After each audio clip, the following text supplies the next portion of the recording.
Jesse Itzler only eats fruit till noon. He loves Run DMC. He enjoys living life out of the box. In fact, he doesn't even have a box.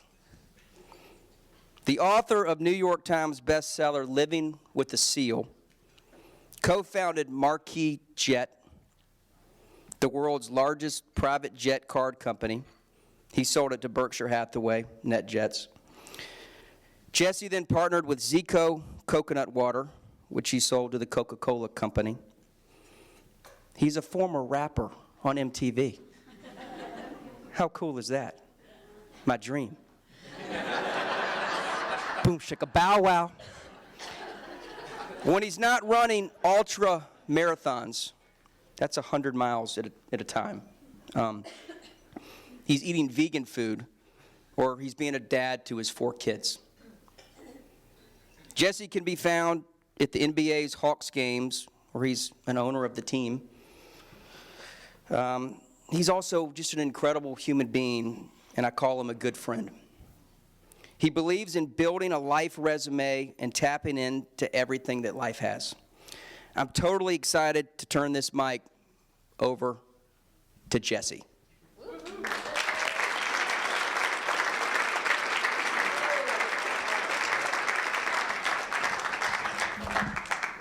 Hello, hello. What an introduction. Rapper. But no, I can see it. If all else fails, man, if all else fails. This real estate thing doesn't work out for you. Give me this. That was an amazing introduction. I hate introductions. I got shell-shocked at an introduction in 1991, and I'm still not over it. Right after college, I was signed to a record label called Delicious Vinyl. And Delicious Vinyl had 2 huge acts at the time. One was a guy named Tone Loc, not to date myself. Anyone remember Tone Loc? The other was a guy named Young MC who won a Grammy for his song called Bust a Move. I was the next artist signed to the label. And before my album came out, I got a call from the owner of the record company who told me that they were having a concert in Atlanta at the Georgia Dome. Right here, and they were busing in 36,000 inner city kids from all over the state of Georgia for this concert that they coined the Increase the Peace concert, because they were going to have black artists and white artists come together in this community bonding event that they called Increase the Peace. The day before the concert, Vanilla Ice canceled, and they needed a white rapper. You're looking at them. They volunteer me to be the white act. So I fly in from Atlanta and I go to the Georgia Dome, and as soon as I get there, I recognize immediately like the place is unruly, like really unruly. There's fist fights going on in the crowd, and they have the house lights on to control, and the police are everywhere, and the kids are booing every single act that came on stage. They were booing them off stage. So the first guy up was LL Cool J in his prime. They boo LL Cool J off the stage. I'm sitting over here in the green room about to go on next to sing my song called Shake It Like a White Girl.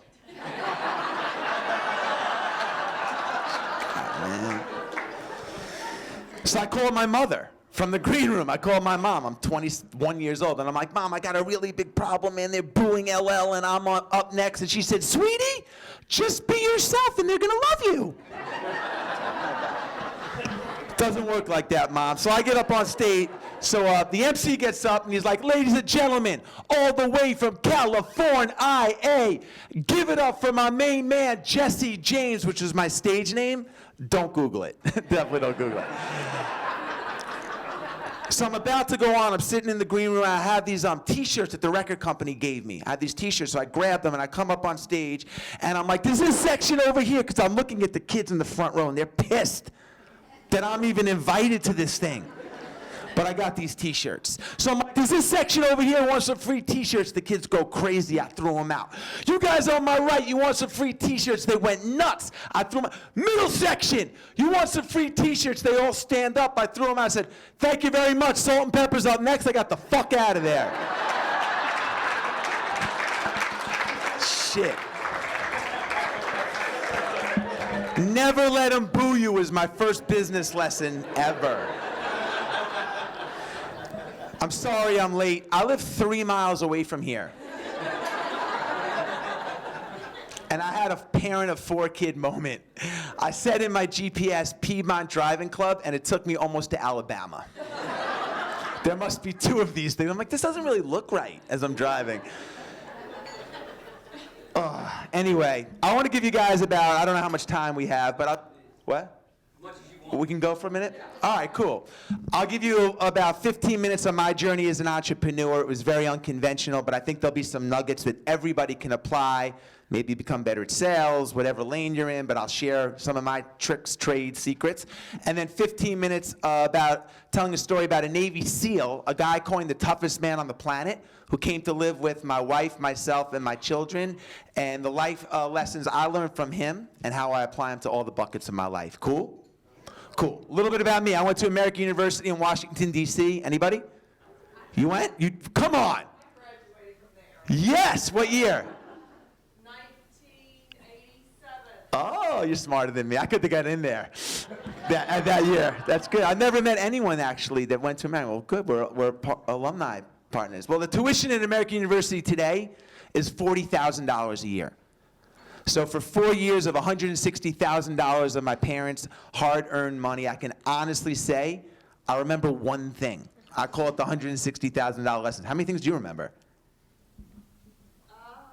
All right. Same thing. We did go to the same school. My senior year of college, I was at a crossroads. I was either going to go into the music business, which I loved, or I was going to sell a product called Aunt Franny's Brownies. I had a roommate in college who had an Aunt Franny, and every month she sent us a shipment of brownies. I don't know what she put in these brownies, but they made everybody happy. I was like, whoa, I could kind of market these brownies, man. These work. So for my final exam in this advertising class that I was taking, we had to create a fictitious brand from scratch, soup to nuts. Everything, slogan, billboards, jingle, which I was good at. And I was like, okay, I'm going to use this advertising class as my R&D department. If they like Aunt Franny's Brownies, I'll put together the campaign, I'll roll it out, and I'll go in the brownie business. So the way the final exam was set up, there were about 150 people in the class. It was pretty much the size of this room. And everybody had handed in their campaign and their final project, but 5 people were going to get picked at random and present in front of the class not only their campaign, but present a State of the Union of the industry they were going into. I'm a senior in college. There's like a 5% chance I'm going to get picked. Nobody prepared for the oral presentation. You didn't want to get picked. So the professor comes in the first day, and for the final, he goes, I'm going to do this the democratic way. Everybody write down your name on a piece of paper, and I'll take off my hat. I'll pass the hat around, and I'll pick out the 5 names of the people that are going to get picked. Sitting to my right in the classroom was a guy named Ronnie Cohn. Ronnie Cohn was a professional jackass. Ronnie Cohn bullied half of this classroom for 4 years of college, so when the professor came to me, I took 20 pieces of paper, I wrote Ronnie Cohn's name down, and I stuffed him into the hat. I was like, Cohn, Cohn, Cohn, Cohn, Cohn. Put him in the hat, he goes around, true story, the professor picks out the first name, I swear to God, the first name that comes up, Jesse Itzler, the jackass, did the same thing. Asshole. So I get up there to pitch Aunt Franny's Brownies, and 30 seconds into my pitch for $160,000 of my parents' hard-earned money, our parents' hard-earned money, the professor says, stop. And he said, son, I want to know what is your point of differentiation. I said, I'm a brownie. I'm home-baked, I'm moist and delicious. I could be gluten-free if you want me to be gluten-free. And he was like, no. He said, son, there's 1,000 brownies that come out every year in this country. Substitute it for real estate executive, sales rep, whatever you do, there's 1,000 of you that come out every single year. And he goes, and if you want to make it when you graduate from this university, you better be a much different brownie than everybody else. Sit down. So I sat down in my chair, and I was really embarrassed in front of the class, and I realized, like, I have a built-in point of differentiation, and it's not brownies. I'm a white rapper. It's 1989. There are no other white rappers. Like, I'm going to go into the music business. Duh. So I had this, at that point in my life, I'd never been in a studio. I don't play an instrument. I had no connections. I'm not a great singer. In fact, the only way that I could really make a demo at that time was to take an instrumental, the music portion of a CD, and put it in the CD player, go over to my answering machine while the music was playing and hit record. and leave a little rap. And that was my demo. And I sent that demo to every record label and got no responses. So I rejigged of course I didn't. So I rejigged my calendar senior year. So I had no classes on Friday. Every Friday I would take a Greyhound bus from Washington, D.C. to New York City, and I would sit in the lobby of a different record company every Friday and hand out this cassette that I made on my answering machine to anyone that walked out, and got no responses. So I realized with no connections, no money, the only way that I could ever kind of get discovered was to drive traffic to my answering machine. So I started calling up every record executive that I could find their number and leaving my dorm room number on their answering machine and hanging up, hoping someone would call my machine. Well, one day I did get a call. I got a call from a producer. And the producer said, man, there's something here, but we got to professionalize this. I just got a job in New York, in Queens, working at a studio, and the last session ends at 2 o'clock. I clean up the studio until 7. When the next session starts in the morning, no one's there between 2 and 7 a.m. If you come to New York, I'll get you in the studio when nobody's looking. So I moved to New York City and I took a job as a kiddie pool attendant, because that was the only job that allowed me to ride my bike every single day, 22 miles from Roslyn, Long Island, where I'm from, to Corona, Queens, where the studio was, and get back in time in the morning to get to the kiddie pool so I can make some money. So one day I'm riding my bike on the LIE. Anybody here from New York? Any New Yorkers? One. Okay. It's good to know I'm amongst friends. I'm riding my bike on the LIE. If you guys were ever on the LIE, the two New Yorkers here, and ever saw anyone on a bike, it had to be me, because nobody else was stupid enough to do it. And I'm riding on the LIE, 1 in the morning. I get to the studio, and when I walk into the studio, on the mix board in the studio is a cassette. And it's the cassette that changed the entire trajectory of my life. So the cassette was by a Brooklyn-born rap guy named Dana Dane. Doesn't matter if you know who Dana is or not. Dana, you do, okay. Dana was a big artist in the 80s, one of my favorite artists. His first album was a smash, but nobody heard his second album because he just finished it the session before me, but he accidentally left it on the board. So I asked the engineer if I could borrow the cassette and listen to it. No one's heard it, and I'll bring it back. He goes, sure.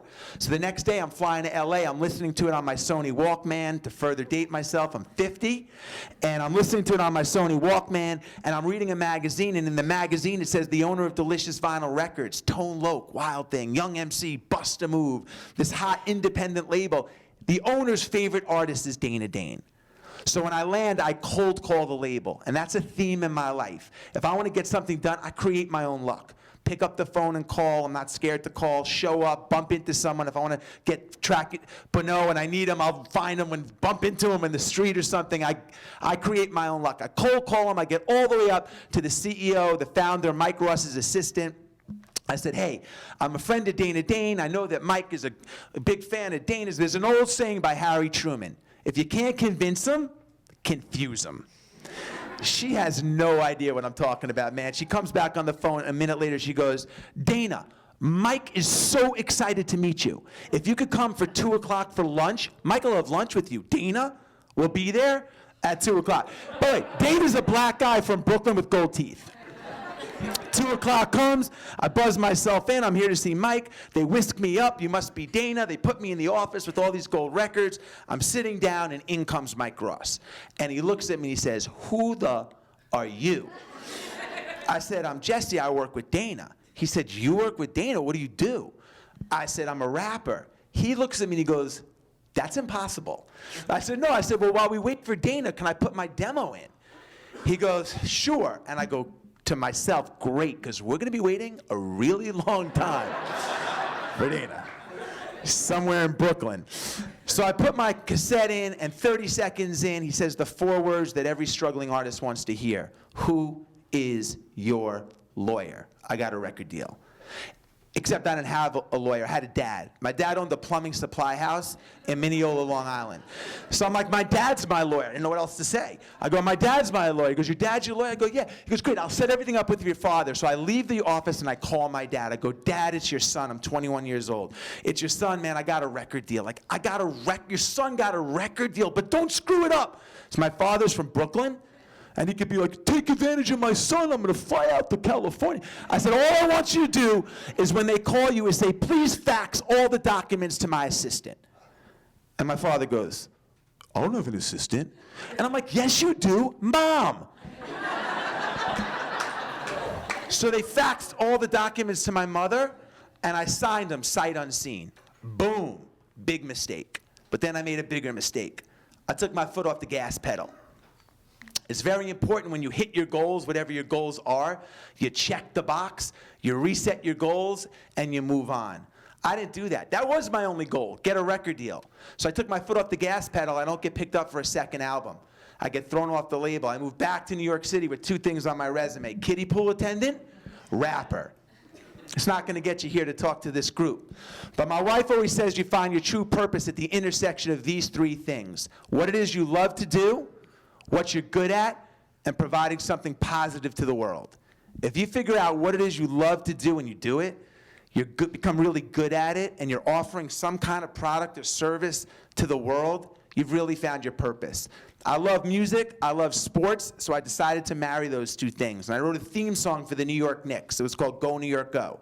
The Knicks paid me, I was 22 years old. The Knicks paid me $4,000 for the song. By the time I paid the studio, engineer, lawyer I now had, drummer, singer, all the talent, it cost me $4,800 to do the song. That's not a great business model. But the Knicks got hot, and the song became the #1 most requested song on New York radio. And every team that came into Madison Square Garden was like, why don't we have a theme song like that? And I realized at that moment, that's my brownie. That's my brownie. Everybody else is trying to get their songs on radio or in Tower Records, but no one's doing theme songs for professional sports teams. So I started writing theme songs for professional sports teams, and I sold that company to a public company called SFX. The owner of SFX had a timeshare on a private jet, and he invited me and my partner and myself on his private plane as guests. And when I walked onto the plane at 20-something years old, it was like that scene in The Wizard of Oz when everything goes from black and white to color. I was like, people fly like this? What? And I turned to my partner, I'm like, I want to fly like this. He's like, me too. I'm like, let's start a private jet company. And he was like, definitely. And by the time we landed, like, we're going to start a private jet company, except we had no private planes. We had no planes. We had no money. We didn't know anyone rich. But we had an idea, and our idea was very simple. What if we could offer people all the benefits of flying privately? Planes available on short notice. You don't have to take off your shoes, go wherever you want, super easy, available like immediately with none of the hassles. You don't have to worry about the pilots, maintenance, scheduling. We'll do all of that. And what if it worked in a very simple model, like a debit card? You prepay for 25 hours, you fly 2 hours, you have 23 hours left. We called that idea Marquee Jet. Super simple, except we had no planes. So we took a meeting with the 800-pound gorilla, NetJet. 650 planes in the fleet, owned by Warren Buffett, multi-billion-dollar company, and we pitched this idea in a PowerPoint called Marquee Jet. And 12 minutes into the meeting, Rich Santulli, the CEO of the company, said, stop. He said, guys, this meeting is over, and threw us out. And this was a direct quote. He said, if you think, and it really pissed me off when he said this, he goes, if you think I'm giving 2 kids that probably didn't break 1,000 on their SATs, I got a 980. I've convinced myself I've broken 1,000. He goes, there is no way that's happening, and he threw us out of the meeting. So we go out of the meeting dejected because our amazing idea is now down the tubes, and the president comes running up and grabs me, and he goes, that was unbelievable. Unbelievable. We got thrown out in 12 minutes. He goes, Rich Santulli, he doesn't give anybody 12 minutes. Come back, there's something here, I'm going to get you another meeting, but you got to bring it to life and repitch it. We realized we could never sell this thing with a PowerPoint. Santulli, your customers, they see thousands of PowerPoints or pitches or whatever it is. We had to bring it, we had to be a brownie. We had to do it differently. We had to shake it up. So we brought in our own focus group. We set up a table right here next to their boardroom table, and one by one, 8 people came in. Carl Banks from the New York Giants, Run from Run DMC, a powerful female real estate mogul from New York, and they stood up. And they just said we would never buy a fraction what NetJets was selling, but we would buy a 25-hour jet card if it was available. Santulli said at the end of the meeting, you know what, if you guys put up your own money or raise some money, I'll give you a shot. A year later, we were bigger than NetJets. We did $5 billion in sales, and we sold the company to Warren Buffett. Yeah. The first thing you have to do in business when you start out is build, as an agent, as a rep, whatever you're doing, you have to build credibility. You have to build credibility. And the way that we had to build credibility was to sign up people that were reputable. Because if I was going to pitch this young lady and say, you want to buy time on my airplane, she'd be like, well, who flies with you? If I said my father, my next door neighbor, what's that? But if I was like LeBron James, Bill Clinton, Oprah Winfrey, she'd be like, whoa, they must have vetted this. Like, this shit is real. So my job was, I was in charge of the entertainment vertical. So one day, I was in a cab, I lived in New York City. I only wore shorts until I was 35 years old. So I'm in shorts in a taxi cab going to our office, which was the size of this table at Marquis Jet. I get a ding on my device. If I get a ding on my device, it means we have a customer. So I look at my device, it says that Jennifer Lopez, Matt Damon, and Ben Affleck, what's his name? Yeah. One's a duck in a commercial, Affleck. The actor, they're in a plane going from LA to Sundance, Sundance Film Festival. I'm like, that's our entire entertainment vertical right there. So I said to the cab driver, take me to LaGuardia. So I divert from the office and I go to LaGuardia, and they're taking a demo flight. So they're going to try our program. And I get on a plane, I fly commercial, Delta, boom, to LA. I go over to the private terminal. I want to close these guys. I want to pitch them. And it turns out they got a scheduling upgrade to the Boeing business jet.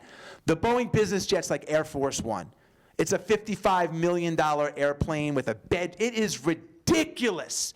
So I go out, I see Jennifer Lopez, I pull out my card, I said, Miss Lopez, I'm Jesse Itzler, I'm the co-founder of Marquis Jet. We got you this amazing upgrade today, sort of. I mean, kind of was lucky, it was a scheduling upgrade. I just want to introduce myself. And she looks at me, and she goes, how old are you? I said, well, ma'am, I'm 28 years old. She goes, you're 28 years old, and you own this airplane? Warren Buffett owns the airplane. So I looked at her dead in the eye and I said, yes, I do. She comes a little closer. She goes, how many of these airplanes do you have in the fleet? I'm like, well, ma'am, we have 650 of these airplanes in the fleet. She says, you own 650 of these airplanes? I looked at her dead in the eye and I said, yes, I do. I said, in fact, I'm just going with you. I'm just going to Sundance too. I'm going to watch some of the films. I'm going to fly with the crew. If you guys need anything, let me know. We get up to 41,000 feet. I get out. I want to pitch him on the program. I start talking to Matt Damon, and Matt says to me, you seem like a pretty cool guy. If you're not doing anything tonight, and I'm like, doing anything tonight? I don't even have a hotel room. He's like, we're having this release of our new project Greenlight. It's going to be an intimate affair, and we'd love for you to come by if you want to come by. We could talk about the plane there. I'm like, cool, I'll do that. So we land. They get in their limos and go. I hail a taxi, and I start looking for a hotel room. I find one 30 miles away. I go to the Gap. I get something that looks pretty much like this, and I head over to the intimate affair. Matt, you're wrong. It's not an intimate affair. There's 4,000 people trying to get through one guy with a clipboard to get into this thing. And I'm like, there's no way I'm on the list. I'm never going to get in, and I'll never get this chance again. I have to make it happen. It's like that Eminem moment, you know, you get one shot. I got to have it. So I walk over to the guy with the clipboard, and I said, hey, I'm Jesse Itzler. Show him my license. I'm on Matt and Ben's advanced scout team. They're going to be here in 20 minutes, but they're not going to come and leave the hotel until I call them and tell them that the room is set up exactly the way they want it. The guy's like, okay, lifts this thing in, and in I go. So I go in and they have all these tables set up. You guys remember Pauly Shore from MTV? Yeah, Pauly Shore's got a table next to like Pitt, Clooney, Damon. He's next to Matt. That's where I need to be. I take his name card, I flip it upside down, I write Itzler, my name. Now I'm sitting next to Damon. So they come in, I'm sitting down, we start talking, but it's too loud to talk about the Marquis Jet program. So I said, Matt, when are you flying back to LA? He goes, I'm going back on Sunday. I go, so am I. Why don't you fly with me? He goes, I go, yeah, I'll set it up with your assistant. So I called my partner. He's like, did you close everybody? Did you get them signed up? I'm like, no, I need a G4 Sunday. He goes, a G4, that's our entire marketing budget for the year. We had to pay for our flight time. That was our entire spend. I go, after a lot of arguing, I go, we need a G4. It's going to light up this whole program. Give me a G4. And he puts a lot of pressure on me. My friend Tim Grover always says, pressure's a privilege. As entrepreneurs, as sales reps, as people that are coming up, but no, building this company, you need pressure. Great things happen after you put pressure on your plate. If you don't have pressure on your plate, you're going through life like this. We'll get to that in a minute. I want the pressure. So with the guilt, with the pressure, we put the G4 on, and by the time we landed, signed them up, that was the start of a company that built credibility, that did $5 billion in sales. During my journey at Marquis Jet, I wanted to raise money for charity, but I didn't want to have a golf outing. Everybody was having a golf outing. I decided I wanted to be a brownie and do it differently. So I decided I was going to run 100 miles nonstop in under 24 hours. I signed up for the USA Ultra Marathon Championship. I went from my couch to the USA National Championship because all you had to do is register for $60, and it gave myself 90 days to train. And during the course of my training, I did a lot of research on hydration and nutrition. I finished, by the way, in 22 hours and 50 minutes. It put me in a wheelchair for 4 days, but I finished. And when I was doing my research on hydration and nutrition, I realized everything pointed to coconut water. Because I was asking myself, how much do you have to drink? How many calories do you have to take in? How much do you have to consume in every hour so you don't bonk? And everything pointed to coconut water. I became the human guinea pig for coconut water. And when I finished this race, I was like, this is going to be the next big thing in beverage. So I spent a year traveling the globe trying to figure out how to import coconut water. And I realized that Santulli was right. I got a 980 on my SAT. I couldn't figure that shit out. Like that, man. It's like, no, figure that out. But I knew I could market it. So I partnered with a company called Zico that was doing $3 million in sales, and 2 years later, we sold that company to Coca-Cola. My wife is an entrepreneur. She owns Spanx, a couple of miles from here. We live in Atlanta, 4 kids. We're part of the Atlanta Hawks ownership group, and my business career went full circle back to music about a year ago when I was at a dinner party, and the host, this is a great exercise to do for you guys, the host of the party asked everyone to go around the table and name 3 people that were living that they would want to have dinner with. Who would you want to have dinner with? And we got all the regulars, Oprah and, Michelle Obama and Zuckerberg and Buffett. But when it came to me, all 3 of mine were rappers. And the reason was I wanted to meet the guys that changed my life as a 14-year-old kid growing up in New York, and I wanted to thank them. I wanted to ask them how they wrote their songs and how they stayed relevant. So after the meal, I invited my 10 most influential artists in my life to come to my house for dinner. I knew 2 of them, and they all came. People are like, well, how'd you get them? How'd you get them? I asked them. That's the way the world works. You put yourself out there and you ask people. You create the luck. You make it happen. You bump into people. And after the dinner, I realized that their journey in music was similar to mine as an entrepreneur in these ways. 1, these guys, when they started out, they had no prior experience in music. And for a lot of people, not having experience is the greatest deterrent. It crushes dreams, right? Like I always wanted to open a restaurant, but I don't know how to market that. I'm scared, and what if nobody comes, and this kind of thing. But for me, not having experience was the greatest blessing because it guaranteed that everything that I've done in my life, whether it worked or not, would have a different result than everybody else. It guaranteed that I would be a brownie. I always tell my staff, I always tell my employees, if nobody taught you how to do your job, how would you do it?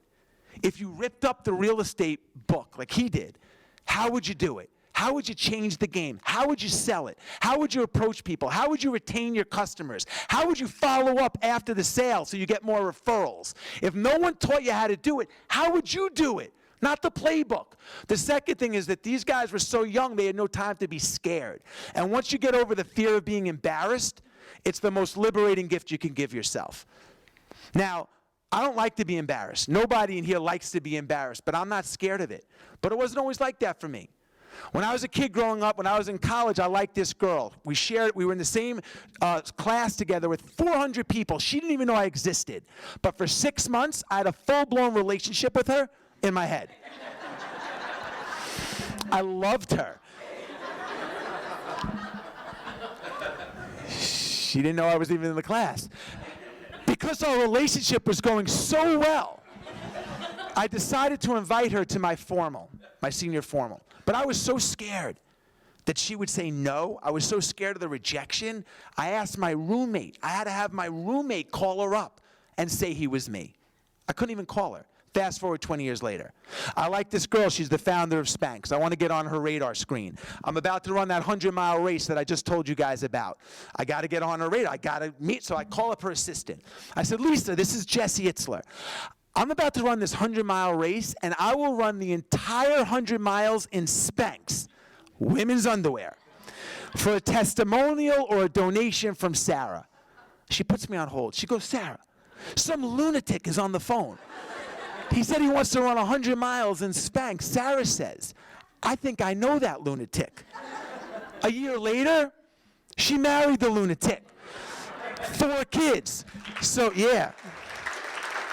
So what happened? What happened between this guy that was so scared he couldn't even pick up the phone and call the girl to this guy that's like, man, I don't care. I'll run in underwear. Well, in between those two extremes was a whole lot of self-doubt. Self-doubt is the #1 enemy to success.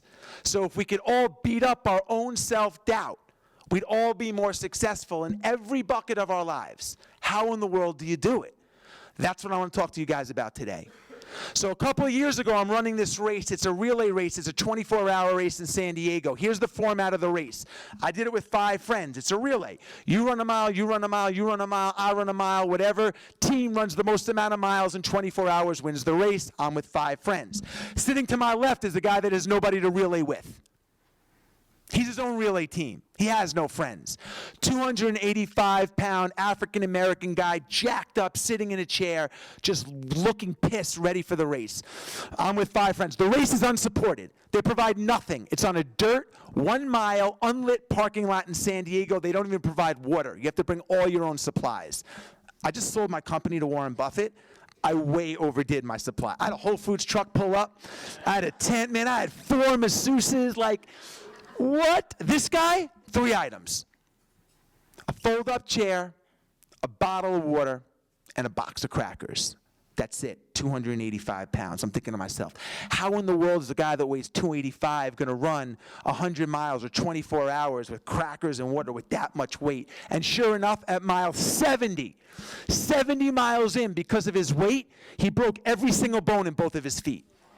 He crushed them. And because he only had crackers and water and he taxed his body, he had kidney failure and he was peeing blood down his leg. And I'm like, man, we got to get this guy to a medic. Immediately, airlift this guy, Mr. Race Director, to a hospital immediately. What does he do? He gets duct tape.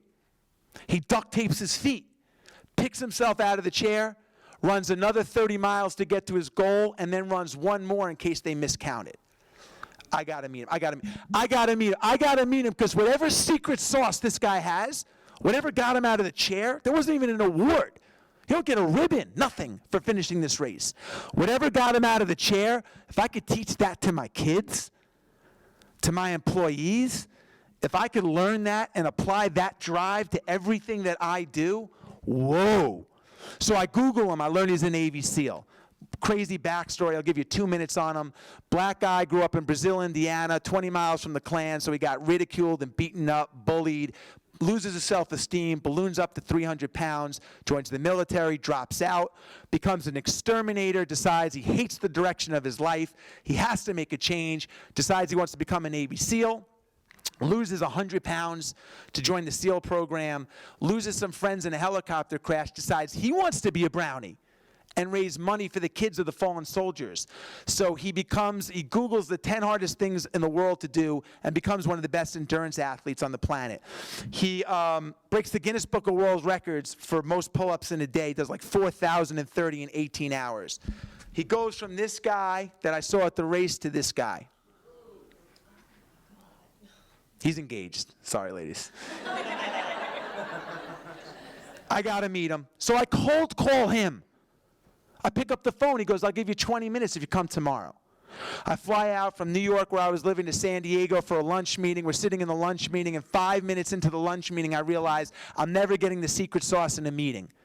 I'm never going to get this, whatever he has, whatever makes this guy tick, in 15 minutes. And I looked at him, and I said, would you come live with me and my family for 30 days? That guy. And he looks at me, and I apologize for the language. I know we're in the South, but I'm going to tell you exactly what he said. He looks at me dead in the eye, and he goes, if you're crazy enough to ask a guy like me to come live with you? Motherfucker, I'm crazy enough to come. 3 days later, he's at my breakfast table. So my wife called me up. She's like, how's the lunch meeting? I'm like, it was good. He's come to with us. She's like, what? I'm like, there's a bus on the bus. She's like, you met him on the bus? I'm like, actually, sweetie, he's coming to live with us Friday. Friday comes. So at this point in my life, I'm in a great spot. Married, still am. I had 1 child. I now have 4. But I bet like every single person in this room, I was in a routine.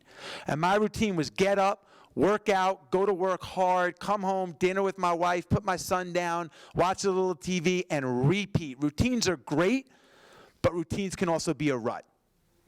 You can't get better doing the same thing every single day, selling the same way, approaching everything, looking at properties the same. You can't get better doing the same thing every single day. And I thought I was operating at a high level. I sold a couple of companies, ran a 100-mile race, but I was so comfortable where I was in my life, I was going through life like this. Back to what I was talking about. Who in the world wants to go through life like this?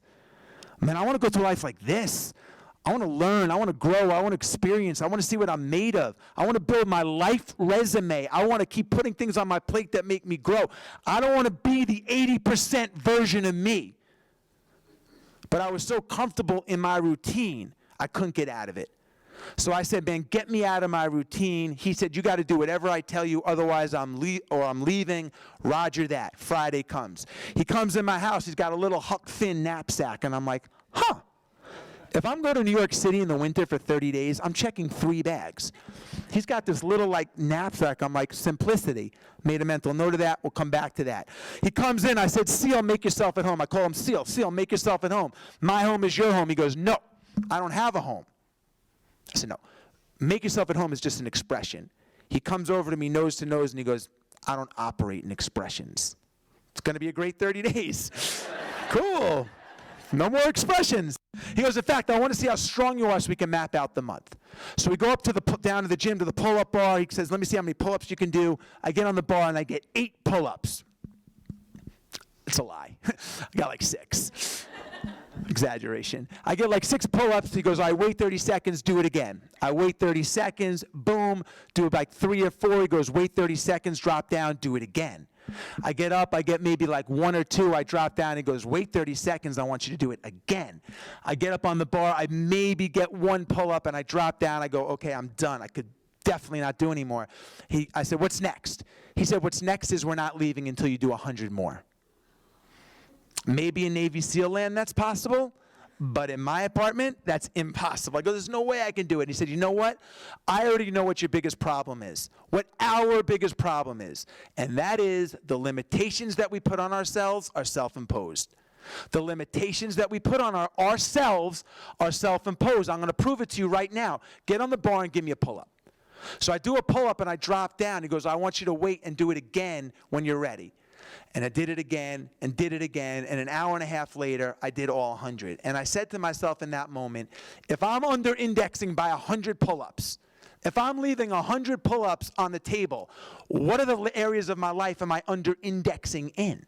Like if my sales quota at Marquis Jet is 20 jet cards, X properties, whatever it is. If mine was 20 jet cards, is that because I know I can get 20? It might take a little effort, but I'm going to get to 20. Or should I be like, man, put me down for 40. Force me to have difficulty and get creative and figure out how I'm going to get to 40. Who's putting the limits on who? So he had a rule called the 40% rule. And the 40% rule is when your brain says you're done, you're only at 40%. When your brain says you're done, you're only at 40%, because it's a scientific fact. The way our brains are wired, the first time we experience pain or discomfort on any level, I'm not talking about physical. I couldn't even call a girl. Our brain, as a defense mechanism, sends a signal to our shoulder, taps it and says stop. It doesn't want us to be embarrassed, humiliated. It's stop. When you ignore this, you can't get the property. You can't do it. Someone else is there. When you ignore it and you keep going, that's the difference between heroic success, a good year, and an amazing year. An agency or an empire It's to break through what you don't want to do and to keep going. He told me every day we had to do something that sucked. We had to get comfortable being uncomfortable. And one day I was living in Connecticut on the weekends. It was a blizzard, and we went down to the water on the lake after a run. He took a boulder and cracked it on the ice, and he went like this, and he jumped in the water. And then he went like this. And I jumped in the water. And when I jumped in the water, I couldn't breathe. And when I could finally breathe and put my shoulders down, I said, I got to get out. And he goes, you can't get out. If you get out, your skin is going to stick to the ice like the kid in Christmas Story. So he put my hands in my shoes and put my socks on and picked me up and said, don't touch the water, and said, man, we have about 2 minutes. You're going to get hypothermia, because we had just ran. So I started running up an 80-yard hill towards my house, and as I'm running up in my underwear with my shoes on my hands, I see my wife looking out of the window. Not good. So I'd rather deal with him pissed off than her pissed off, to be honest. And we come in, and she moves me to the side, and she goes, Seal, what's the medical benefit of jumping into a frozen lake? And he goes, there is no medical benefit. It's a mental benefit. I want to see how far your husband's willing to go to get to his goals. Man, 2019, here we are. How far are you willing to go? What do you want to sacrifice to get to your goals? You can call it grit, resilience, persistence, mental toughness. Let's call it grit. Grit is the anti-self-doubt. Grit, all research shows, is the #1 indicator of future success. So if we could all add a little bit more grit into our lives, we'd all be more successful. Now, obviously, we're not going to hire a Navy SEAL to come live with us, but you don't have to. There's a famous quote that I love. How you do anything is how you do everything. How you do anything is how you do everything. It's the little things that you do, the little decisions that you make every single day that create an environment in your head of what it is you're becoming. It's very simple, and they happen all the time. We're faced with them all the time, those little decisions. Let me give you an example. The other day, I'm spraying my son down outside with the hose, and I'm spraying it. It's cold, and my wife's like, dinner's ready? And I drop the hose, and I'm like, I'll pick up the hose. I'll clean that up tomorrow. It's just a hose. And I start going inside. And then I'm like, no, it's not. That's not just a hose. That's an indication of what I'm becoming. Lazy. It's okay to not finish what you start. Someone else will pick up the hose for you. I'm putting things off till tomorrow. That's not just a hose. It's those little things, as small as it seems, that determine what you are. Are you a finisher, a quitter, an animal? What are you? It's the little things. How you do anything is how you do everything. So I wrote a book about our journey. It's called Living with the Seal. I'll have Beno, I'll get you guys all a copy of the book. Whether you read it or not, that's up to you. But let me give you a couple of quick takeaways, and we can call it a day, or we can answer some questions. So the first thing is, when Seal came into my life, he was super disciplined. We're all super disciplined. I bet we wouldn't be here, but I bet everybody here struggles with discipline in 1 or 2 areas of their lives. We all do. So when he left, I decided to write a contract with myself. Does anybody here have a personal mission statement? 1 person, 2 people. Cool. The first thing every business in the world does is they create a mission statement, because it gives them permission to say no and allows the things that they want to do that move the needle in their life forward. We'll talk about a personal mission statement if you want in a second, but I wrote a contract with myself. You want to change your life? Write your non-negotiables on a piece of paper and look at them every day. And I just want to share the last 2 words with you of my personal contract with myself. The last 2 words of my contract with myself will change your life. And those words are, remember tomorrow. Remember tomorrow. When you have a split-second decision you have to make this year, I'll go look at the property tomorrow. I'll call the guy back tomorrow. Remember how you're going to feel about that decision tomorrow. You want to drop out of the marathon at mile 18? Cool. Until tomorrow. You want to drink tequila at the holiday party and take your shirt off and be the life of the party that night? Amazing. Until tomorrow. Think about how your decision is going to make you feel the next day, and watch what happens. 2, people are always like, oh, I don't have enough experience, or I don't have enough time. Like, that sounds pretty cool, like you put this Navy SEAL, but like, I could never do that. I don't have the time. Time and experience are the 2 biggest reasons why people don't hit their goals or why they don't live their life to their fullest. And I did a very, very simple exercise. You can do this. It takes 1 second. I drew a pie chart. I said there's 24 hours in a day. It's the one thing we all have in common. The same 24 hours. I need to sleep 7 of them. You might be 6, 5. I need 7. I take 3 hours a day for myself. Oh, that's impossible. You must have a team of nannies. No, I don't. I have 4 kids. I work. I have a wife. But I still take 3 hours a day for myself. And during that time, it's cumulative. 30-minute walk in the morning, read, take a sauna, whatever it is. When I'm in my time, I'm not guilty that I'm not at work. I'm not guilty that I'm not with my kids. I'm not guilty that I'm not with my wife. Because if I don't do the things that I want to do during the day, if we can't take 10% of the day to do the things that we love, we're not going to be great employees. We're not going to be great parents. We're not going to be great spouses. We're not going to be great sons and daughters. If people take away the things you love to do and you're living for other people, it doesn't work. You got to carve out some time for yourself to do the things that you want to do. Because if my wife says she wants to go to the opera, if I already got my run in, did a little reading, I'm good. I'll go sit through the opera. But if I didn't, I'm pissed at Sarah that I'm at the opera. Take a little time for yourself. The average American works 40-hour work week, 8 hours a day. That still leaves 6 hours a day, and you took 3 for yourself.